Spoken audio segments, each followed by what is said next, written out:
Hey everyone, so before I get into this tutorial, I want to give a really big thank you for those of you who have gotten my book so far. I really appreciate the support. I hope you enjoy it. I hope you love it. I hope you'll be able to really see the amount of work and effort that I put into making this book as clear and simple and comprehensive and illustrative and as helpful as possible. I try to make it really simple to focus on the key concepts that I think are very important, especially if you're starting out.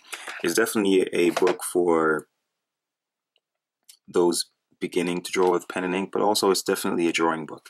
And I think it's something that you'll definitely find resourceful. Um, I feel like it's really something that I'm proud of, and something that I feel good sharing with you. So hopefully you guys will treasure it. Okay. So of course I know a lot of people will get it just to support what I do here, but I hope that you really appreciate it for much more than that, and appreciate the content that's in it. All right. Okay, so initially I planned to continue the figure drawing series and then do a video also introducing the portrait drawing series. Now, I realized that there's something I think it's more important to address before I actually, continue on those. And it addresses what I consider to be 7 basic lines of drawings. Now, why is this important? This is important because it's important to because they form such an integral part of the process of drawing in general that I feel like it's so simple that sometimes it's overlooked. And that is the very reason why I'm doing it right now, because I feel like because of how simple what I'm going to share with you is, people tend to overlook it. And as a result of that, their drawing sometimes suffers structurally because they don't focus on these 7 basic lines, right? Now, the first type of line is horizontal lines, which pretty much means literally what I'm describing, a line that is horizontal. Now, why do I think this is important? Because a lot of times, say for example, you're doing like a still life. Like say this is your paper. Well, let's erase that line that I've made there.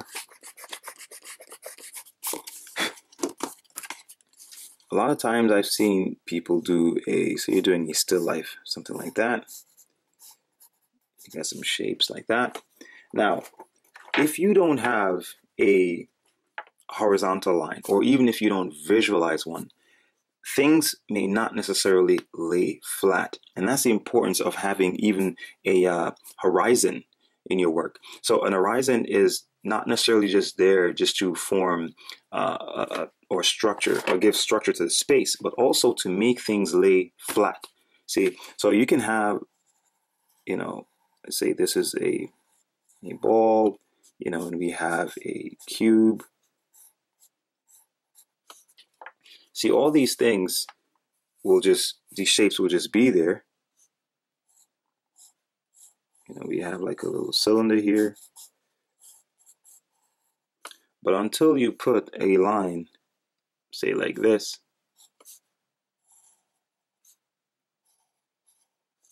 everything will just float. But see, now by doing that line, what I've done is I've made everything kind of sit.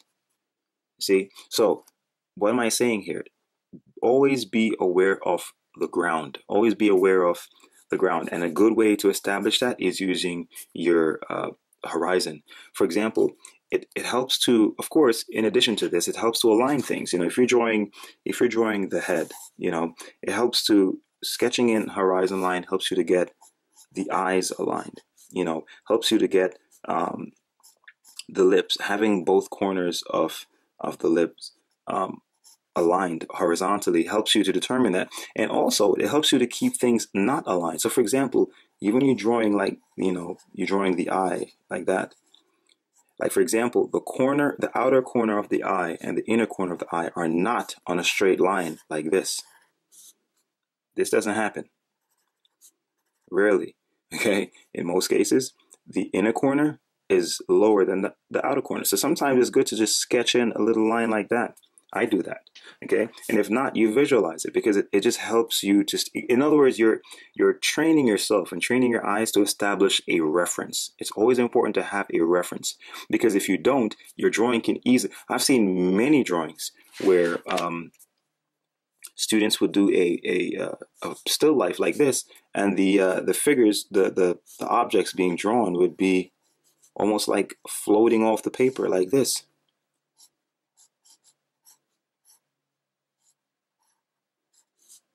You see what I mean? It's not horizontal. It's important to learn to establish, even when you're drawing the figure. Like say, you know, you have let's just make it a little stick figure like that. See, if you're not aware of, you know, horizontal lines and how certain things align, a simple little horizontal line can help you get the angle of the hips, the pelvis, the angle of the shoulder girdle, the pelvic girdle, or where the knees. Because you, for example, you know, when a figure is standing like this, you know that the leg that's straight, the knee is always higher than the knee that's bent. Always, okay? Because this is straight and this is bent, so the knee falls a little bit below it. Especially if it's bent forward. If it's bent backward, then, you know, so it's important to have a reference. Always, even with the elbows, it's always good to have some kind of a reference that you use. Unfortunately, I'm not sure why, but many artists who I've seen who do demonstrations, I'm not sure if it's they believe it's a sign of weakness or vulnerability, or maybe it makes them appear in fear, or so, I don't know. But a lot of people I notice do not like showing construction lines in their process, and I know they use them. Okay, so be reminded of that. And the thing is also, you may not see some professional artists who may use construction lines because they've used them so much, so they can even just they can visualize them. And so in other words, they're using visual lines, just not literal ones. Okay, so it's important to do that. Now, another quick thing, even with horizontal lines that I've noticed, is like a lot of students sometimes struggle with drawing cast shadows. Now I'm going to show you a little trick. If you're drawing a still life like this, and the table is like this, all right? Let's say the table is horizontal. That's the table, the edge of the table. The edge may be visible, it may not, but you should always be able to visualize it, okay? Now, a cool tip is sometimes the cast shadow will actually be like this, of course, depending on the position of the light. However, sometimes you have to break the rules, if you will, because see, if I draw a cast shadow like this, that doesn't really help to make the sphere look like it's sitting on the table, does it? It doesn't. So drawing a horizontal line helps to do that. So for example, if I know I sketch a horizontal line like this, that can help to actually make the cast shadow sit. So in other words, I'm using this horizontal line to bisect the cast shadow, and now the cast shadow is helping to reinforce this sphere sitting on the table. That's something that's very useful to do. And that's what you'll see in a lot of, you look at a lot of drawings or even cartoons, and you look at the character walking around. See, I'm making this cast shadow be, in other words, the axis or line that's bisecting this ellipse is horizontal, and that makes it sit on the surface. You see what I'm saying? Now, of course, the next line that's also very important to be aware of is your vertical line. Okay, so make sure you practice horizontal lines and practice vertical lines. That's the second line. Now, why is this important? Because a lot of times, I can't tell you how many times I've seen people do drawings where, you know, this is the horizon or the surface, and the thing is like this. You know, like this could be the trunk of a tree or something like that, and they don't realize that it's not vertical. You know, I'm telling you, when you're doing a drawing and you're focused on so many things, these little things can slip you. Okay, so like for example, even with the going back to the horizontal line, I'm going to show you the same thing with the vertical line. Say this is the surface of your paper. This is something that you can use to help you to ensure that the line is horizontal. This is the surface of your paper, right? Now, you can look at this edge and just guess the distance from the base of the paper to here, the base of the paper to here. Make sure this distance is the same as this distance. So you know that the line connecting these is horizontal, okay? Because it is parallel with this. Now, going back to vertical lines. Now, it's important to understand that vertical lines is not just about literally something being vertical. It can also refer to verticality. In other words, there's a vertical axis there, but not a literal vertical line. So for example, look at the figure, for example. I'm not sure if you guys already knew this, but the vertical axis for the human figure, it passes, okay, say this is, maybe if I sketch with a pen. So this is, so that's the head, right? The neck projects out like that. And then you have the rib cage, and then you have the pelvis, and then you have the thigh, and then you have the leg, right? Now, did you know that when the figure stands like this, the line that goes vertically centers the body, center of mass. The line that penetrates the center of mass passes through the ear and the shoulder right here, and passes through the backbone right at your lower back, passes through the hip bone or your greater trochanter right here, passes through the front of the knee, and right at the ankles. All right, so that's when you know the figure is standing erect. So you can exaggerate this, you can exaggerate that, you know, exaggerate the tilt of the rib cage and the hips and so on and so forth. But these things should be consistent and your figure will appear to stand erect. Okay, so that's the importance, I mean, of having, you know, a sense of verticality in your drawings. And you can apply that same kind of a rule where you have, you know, what's this training you to do is learn how to have a reference. Okay, so this could be your paper. You know, you could either measure it from this side or from that side. But it's always good to have, and there's nothing wrong with sketching this in. Don't be concerned with, oh, your drawings look messy because you have construction lines. There's nothing wrong. You're training your eyes. It's almost like learning to ride a bike and you're using training wheels, and eventually you won't need those wheels anymore because you'll have trained your coordination and your sense of balance where you won't need them. But initially, there's nothing at all wrong with using them. And I think, unfortunately, a lot of people who've been drawing did not go through the stages of using the training wheel. So now they feel that they're at a stage where they shouldn't be using the training wheels anymore, and they're embarrassed to use them. Okay, so it's very good practice to learn how to establish these things. And you're also refining your sense of judgment when you learn how to establish vertical lines. Okay, I've seen many figure drawings where, you know, you're drawing a cone and it looks like this. See, that's not vertical. And they don't know it. Why? Because they've not trained themselves enough to draw vertical lines. So when something is not vertical, you don't know it. You see what I'm saying? And that's the whole point. You want to get to the point where you should sense when things are off. See? You should sense when it's not vertical. You should be able to look at it and say, no, something is not right. This doesn't look right. You know what I mean? So that means when you make it like this, you intended it to look like this. You don't want to have your drawings look like this and you have no idea what's going on. And I see that a lot. You know, drawing cubes and they look like this. Or a block. You know, and the lines are...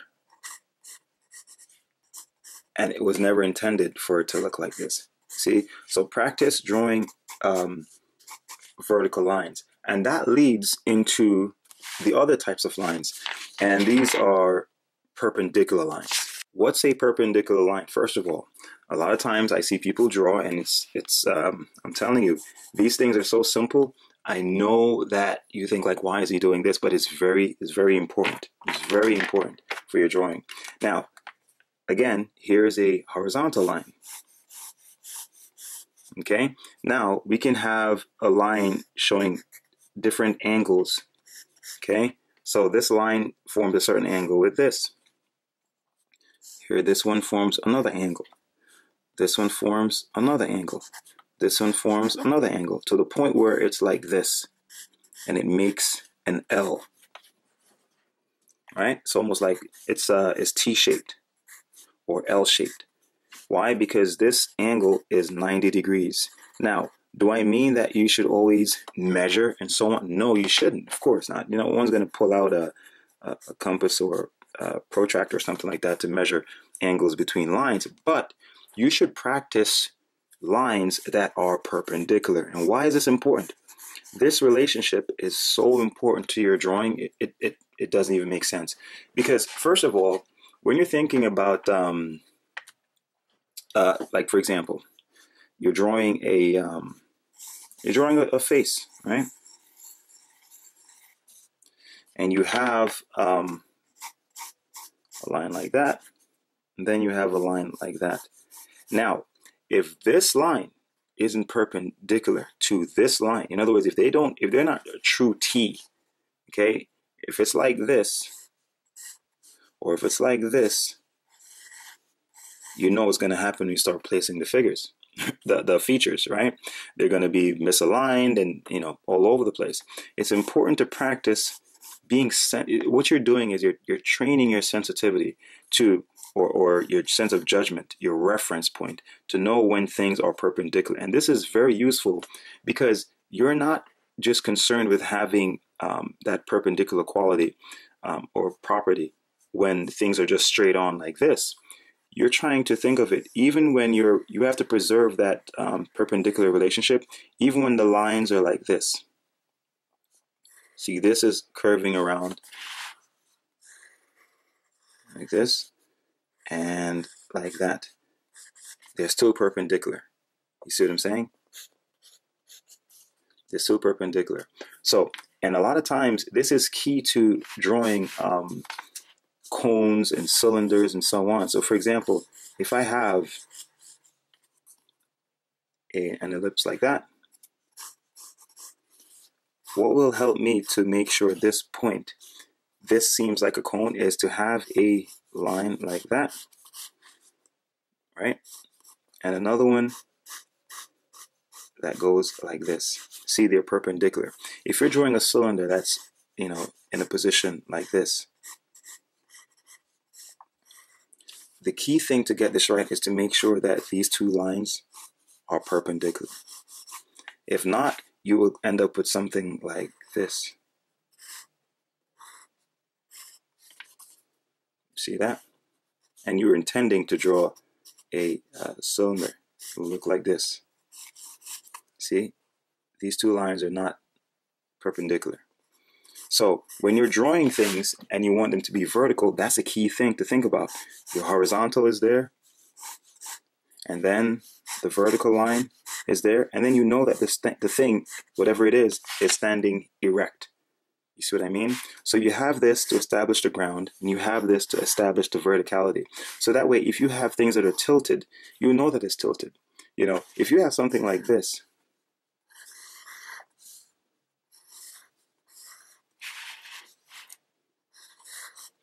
see, that verticality is still there. All right? And it is perpendicular with the plane of the ground, like that. So it's very important, and you should really practice doing that. And that's a key to drawing the head in a variety of poses. You know, when you have the head that's tilted, like so, for example, and you have this one like so, this perpendicular relationship is important for placing the features. You see? It's important to have this, because if not, you're going to have something like this. So you have this head, you're going to have something like this, and you have something like that. See? See, it doesn't look right. See, so this perpendicular relationship is very important when you want to draw things, you know, in extreme positions or in extreme angles. Try to maintain that perpendicular type of relationship. Okay. All right. So the next type of line to consider are parallel lines. Now, these lines are very important as well. And I'm telling you, I can't stress how important it is to really make sure you get a handle on these types of lines. So that's horizontal line, vertical line, perpendicular lines, and now parallel lines. Now, of course, we all know parallel lines, or in case you didn't know, parallel lines are lines that never meet. They're lines that essentially forever go in the same direction. Okay. Now, of course, we know in terms of perspective, parallel lines appear to converge. Okay. These lines are actually parallel. The lines of a railroad track, they appear to meet. They don't meet, but they appear to. Now, of course, that's an unusual situation. We use that when it comes to perspective. But I'm talking about when lines are actually parallel and you have to make them parallel. This is very important in making sure the distance is equally apart. Now, how is this important? You want to test for yourself your ability to draw parallel lines? Just find a box. Find something that has the shape of a block like this and draw it. And you'll see how difficult it is or how challenging drawing parallel lines can be. In other words, this line, and this line, they're all parallel pretty much, okay? Going in the same direction.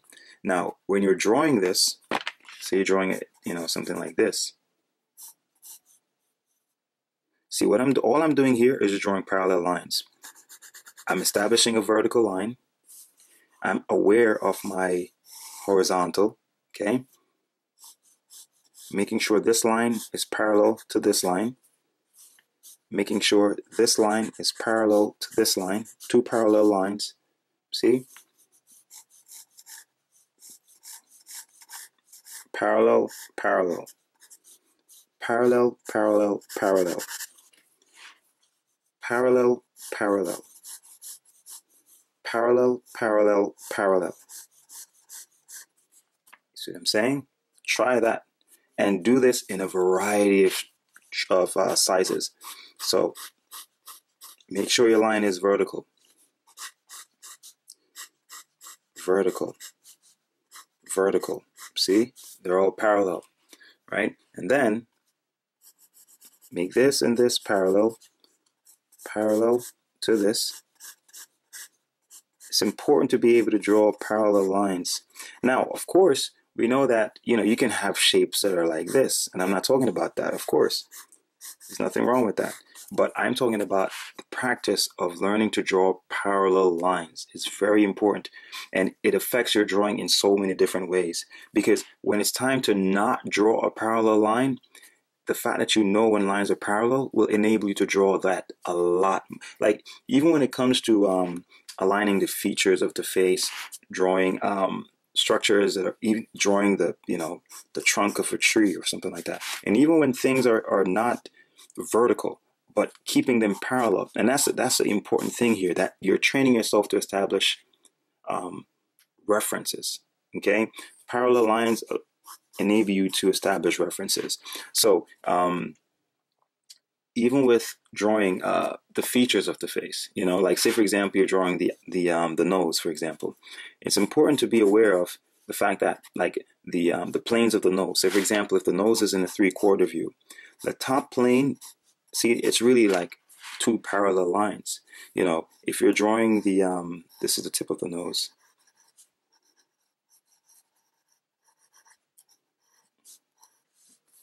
All right. So even though this line, you may not necessarily keep it as straight as is, but it's good to use it as a reference because it helps to get your lines in place. You see, and by having a parallel, if this line is not parallel, then you may just destroy the structure of the nose by doing that. Because if this line isn't parallel, or you're not visualizing it as being parallel, you may visualize it like this. And see what happens? You pretty much destroy the structure of the nose by doing that. If your line is like this, you destroy the structure of the nose by doing that. And also, it's important when it comes to aligning the features. So for example, if you're drawing and you're thinking about, okay, the eyebrows follow this line, and then the eyes follow this line, this helps you to align where this eye is. See what I mean? And then you can place this line, whether it's above or below this line, but it's good to have these parallel lines as a guide, okay? And it just helps to establish reference and keep a sense of harmony between everything else, okay? Now, the other type of line that's important are a type of, I consider them parallel flowing lines. And I pretty much mean lines that are like this.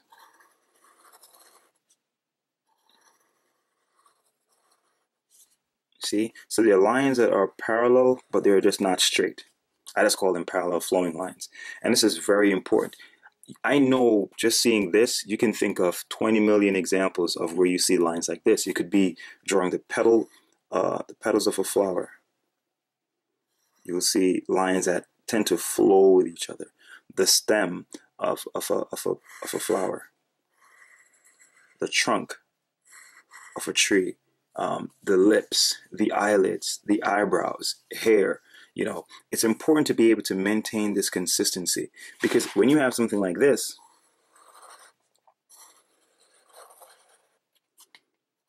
see, this may look interesting to look at, but it may not be consistent with the structure you're trying to communicate in your drawing. Okay, so it's important to be aware of, you know, are these lines following each other or are they not? See, and the more you're able to draw lines that are flowing, that are parallel, the more you're able to break the rule if you need to, you know, or be aware of when you're breaking the rule, because a lot of times we do it unintentionally, and it sometimes can, when it's not discovered in the beginning, your drawing can progress to a point where it's already almost finalized, and then you realize those fundamental mistakes. And then you feel like your entire drawing is ruined because you cannot correct those mistakes because they're too tied to the structure of the drawing. See what I mean? So these are things that will help you to establish a solid foundation for your drawing. Okay, so the next types of lines I'll discuss are the center line. Now,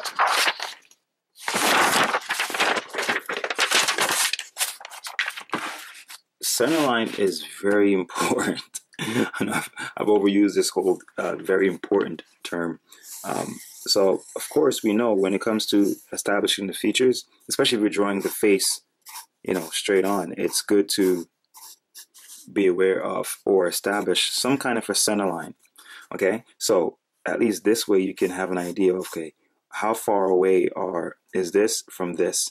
So you can make sure that both are positioned equally from the center line. Center lines are very important. But of course, the center line will not always be like this. So think of a rectangle like that. We have a center line like this. Now, depending on how you're looking at this, or even if you have something like this, and you have a center line like that. So here we have a vertical center line, horizontal. It's splitting this thing in horizontal halves and this is thing in vertical halves. Okay, either way it's fine, but the concept is having vertical lines. Now understand how vertical lines are affected when you look at things in perspective. If you're positioned here, you're positioned here, but if you're positioned on this side, now the center line is going to be different. The center, because remember, when things are closer to you, they appear larger than when things are further away. Here you're at equal distance, so that's why both halves are the same. But when you're on this side, this half will be bigger to you. So the center line will not be here. The center line will be here, around here. It will be closer to this end, okay? And vice versa. If you're over here, it will appear closer to this end, like that, okay? Also, with this, it's the same concept. Center line will be closer to the top, closer to the bottom, and here, the center line will be closer to the top. Okay, so that's why when you're drawing the head, you know, from different positions, the center line helps you to be able to determine how things are positioned. So if this is the head, and it's say we're going to use a center line and we're going to put it like that. The same center line here, now you're seeing it from a different position because the head is rotated and tilted forward. Okay, now I'm going to put a perpendicular line to run around that. So this line is not just arbitrarily placed. Okay, you have to position it so that it forms a right angle with this. See, in other words, you're thinking of it like here you have a cross. If you have this here, you still have a cross. You have this here, you still have a cross. You have this like this, you still have a cross. You have it like this, you still have a cross. You have to maintain that perpendicular relationship. Always maintain that perpendicular relationship. And that's how you determine your how your cross contour lines will cut with this. Okay, so in the same way with this. And once you make sure that this perpendicular relationship is maintained, then establishing these cross contour lines will be easy. See what I mean? So, of course, we're drawing the figure. Center lines are very important. So, for example, if you have, let's say I'm using my mannequin here, and this represents the rib cage, right?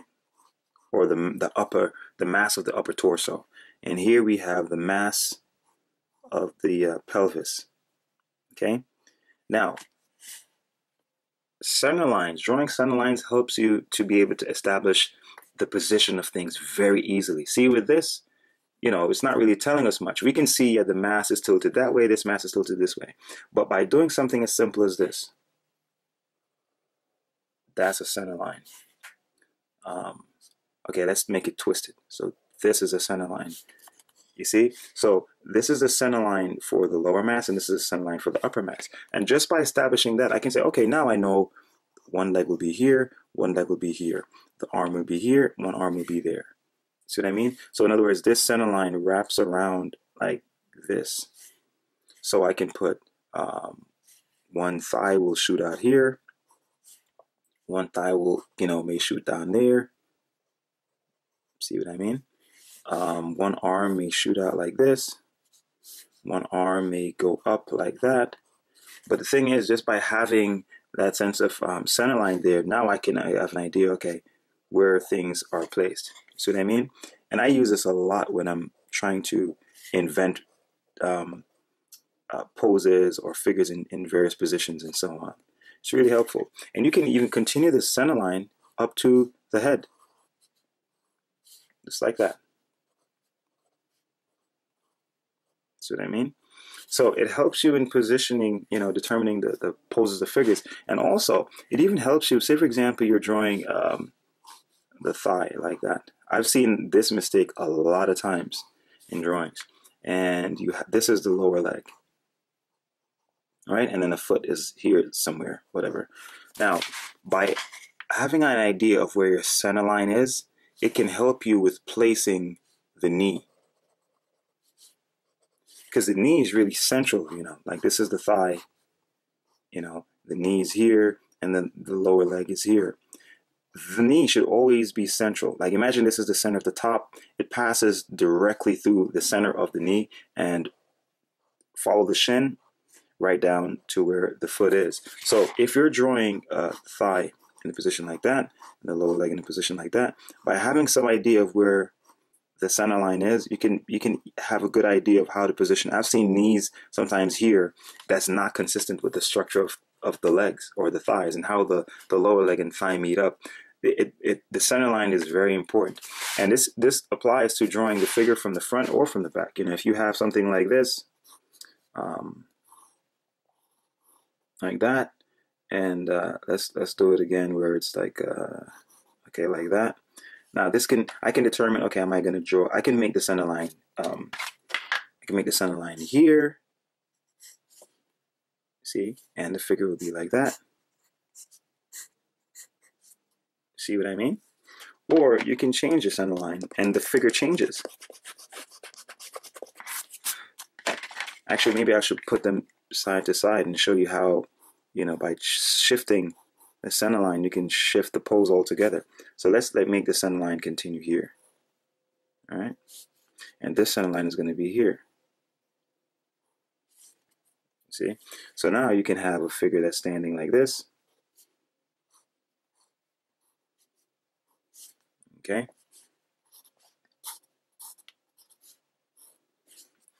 And with this one, you can have the center line determining a pose like this.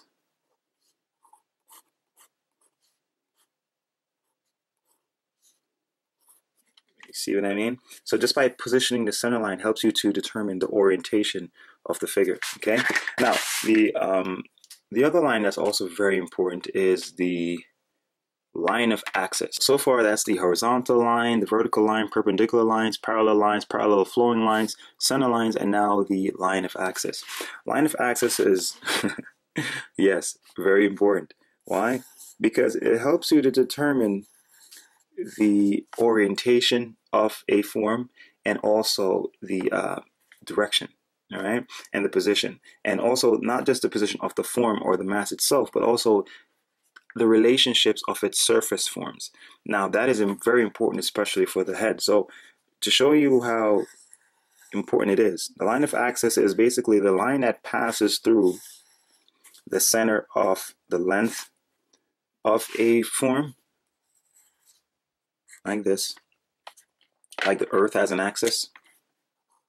So here we have a sphere, and this is the line of axis passing through it. So just like the earth has, the lines of latitude going around it, here we have the axis going through. It's really, really important to visualize that sometimes as you draw, because it really gives you a big clue on how to position things. See, if you have those, if you put the line of axis here, and it comes out here, that tells me that, okay, the form is oriented in this way. If I put it like this, run it through the form like that, that tells me the form is oriented this way. If I put it like this, like that, that tells me the form is oriented this way. If I put it like this, that tells me the form is oriented in this way. The line of axis helps you to determine how a form is positioned. So when you're drawing the head, it's important to be aware of where the axis is going through. And even with drawing features, even with drawing the nose. So in combining all of them, like say for example, even with the eyeball, right? If if you're looking up, for example, like that, the axis is passing through like that. See, and that you can even make a line going through like that. See, all of them, they have to be consistent. Here you're seeing vertical lines, because this is giving you a sense of, how things are tilted from the vertical axis. It's giving you a sense of horizontal lines. It's giving you a sense of parallel lines. It's giving you a sense of perpendicular lines. It's just, they all work in one concerted effort. They work together harmoniously. But it's important to be aware of how they all function and what they do for your drawing. And it will really help to make your drawings structurally sound.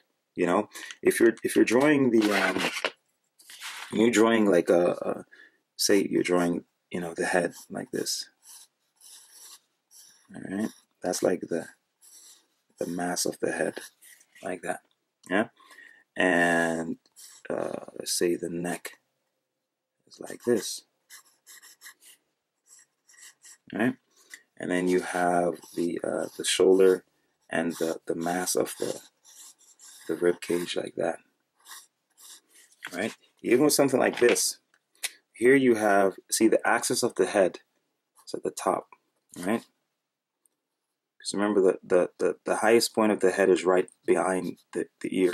So the head is really tilted, like it's tilted forward, okay? And here we have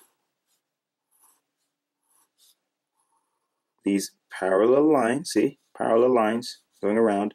And we have this center line of the head here, and this helps us to place the features. You know, this helps us to place the nose, helps us to place the lips, you know, helps us to place the chin, and then we have these lines going around. See, in this case, they're not horizontal, but they're parallel and they're perpendicular to this line. So even when the head is tilted, see, we know this is vertical, these are horizontal, but when the head is tilted, yes, it's not vertical anymore, but this perpendicular relationship helps us to maintain the position of things. Nose, nose, nose, mouth, mouth. Once you have that perpendicular relationship, you can establish anything. Even when the head is tilted, like that's the axis, the head is tilted like this. It's the same thing.